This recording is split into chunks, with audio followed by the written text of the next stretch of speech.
ये एक अमूमी overall scenario की बात की गई है जो मुल्क के तनाजुर में बात हो रही है कि सोशल मीडिया इन्फ्लुएंस बहुत ज़्यादा हो गया है। रिप्लाई करेंगे आप इस पे जो रियासत साहब ने जी, बात की? जी, जी, जी, बिल्कुल रिप्लाई करूँगा। आज़ाद साहब को ना केस के फैक्ट्स का पता है, मेरे भाई हैं, लेकिन इनको नहीं पता।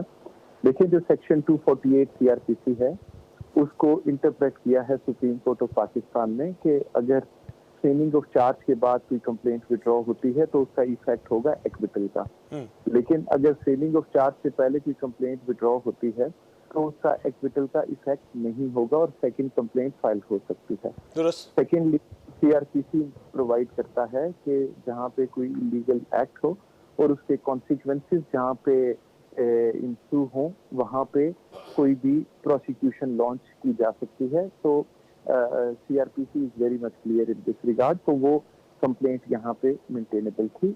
जहां तक इस केस के फैक्ट्स का ताल्लुक है, देखें, जो सुप्रीम कोर्ट की जजमेंट जिस पे वो रिलाई कर रहे हैं, वही जजमेंट कहती है कि दौरान इद्दत जो निकाह है वो वॉइड है और इद्दत का जो टाइम है मुस्लिम फैमिली लॉ ऑर्डिनेंस में वो 90 डेज है, जिसको आज तक किसी ने इलीगल डिक्लेयर नहीं किया। तीसरे नंबर पे वो जो जिस बेसिस को, जिस चीज को सुप्रीम कोर्ट ने बेस बनाया है इद्दत की ड्यूरेशन 39 डेज कह के, ये नहीं कहा कि 39 डेज इन ऑल इवेंचुअलिटीज होगी, वो का हो सकती है। और वो फतावा आलमगीरी को बेस बनाया। फतावा जो है, जो फतवा है, उसकी कोई बाइंडिंग वैल्यू नहीं होती। वो कोई भी जो मुफ्ती हैं वो उनका पर्सनल ओपिनियन होता है।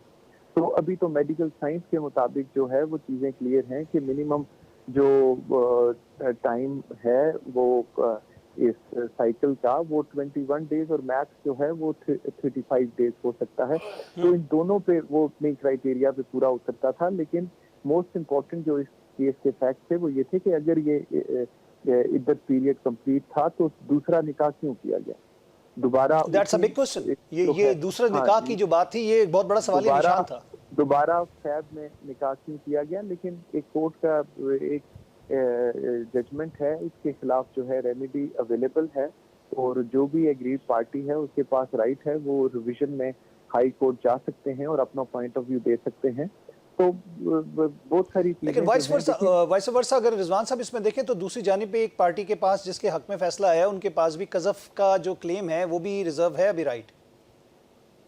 आप देखिए, सबके पास जो है वो जहाँ पे सबके लीगल राइट्स जो हैं वो लॉ तो ओपन है, प्रोटेक्ट भी दरवाजे करता खुले हुए है हैं। हाँ और बिल्कुल। दरवाजे खुले हुए हैं उसके लिए।